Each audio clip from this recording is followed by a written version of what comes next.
Harlequin Audio is proud to bring you The Lucky Ones by Tiffany Reisz. Performed by Emily Wu Zeller.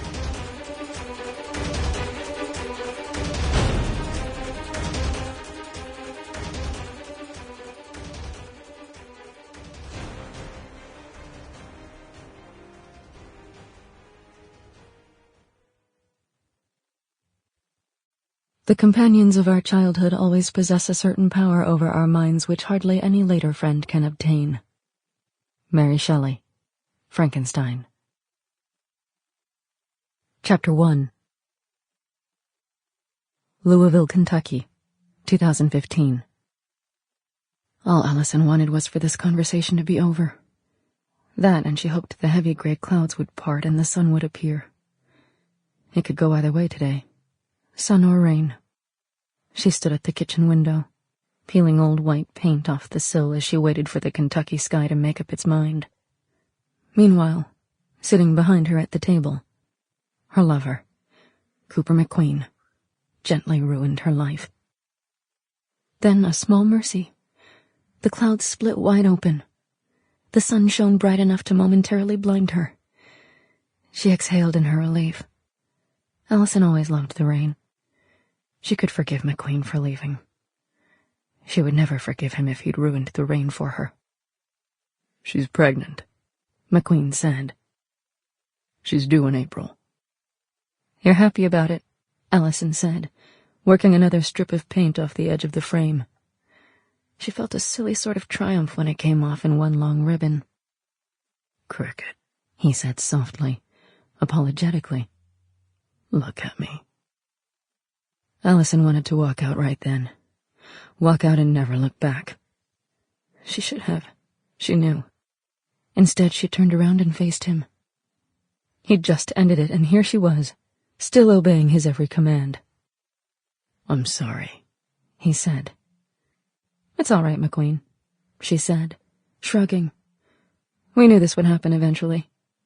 Not you getting some strange woman you picked up in a bar pregnant, I mean, but... He sat back in the chair. "You are happy about it, though, aren't you?" she asked. "You can be honest with me. I'd appreciate it." She was lying. She was lying through her teeth. She didn't want him to be honest with her. She wanted him to lie to her. Lie as hard as she was lying to him. She wanted him to tell her he wasn't happy about it at all. That he didn't want to end it. That his hand had been forced. That if given the choice, he'd throw caution to the wind and marry Allison tomorrow. Even if it did cause a scandal. Even if it meant his kids might never speak to him again. "Yes," he said. "I'm happy about it." "I'm happy for you too, then." Another lie. Allison had sensed that morning that today was going to be the day.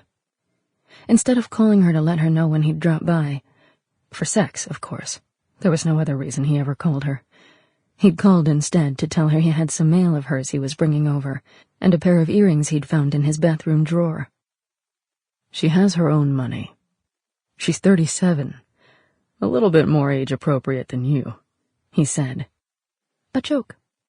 He was trying to make her laugh. And damn him, it worked. But it was a very small laugh. Her lover, or she supposed ex-lover, was Cooper McQueen, who was very possibly a billionaire if one got creative enough with the accounting. He was also 45 to her 25. She'd been his mistress for 6 years, although she'd known him for 7. The worst part of it all was what a cliché the whole tawdry thing was. At 18, she'd gotten a job working for McQueen as his daughter Emmy's weekend babysitter. "Congratulations," Allison said. He was trying to spare her pain by not admitting how thrilled he was to have child number 3 on the way. He and his wife had divorced after 2 kids, and he'd confessed to her a long time ago that he always felt someone was missing from the family. Not her. She wasn't family. She was an employee. "It's going to be an adventure," he said, his voice neutral. Going to be. He was already seeing the future with his child. Sample complete. Ready to continue?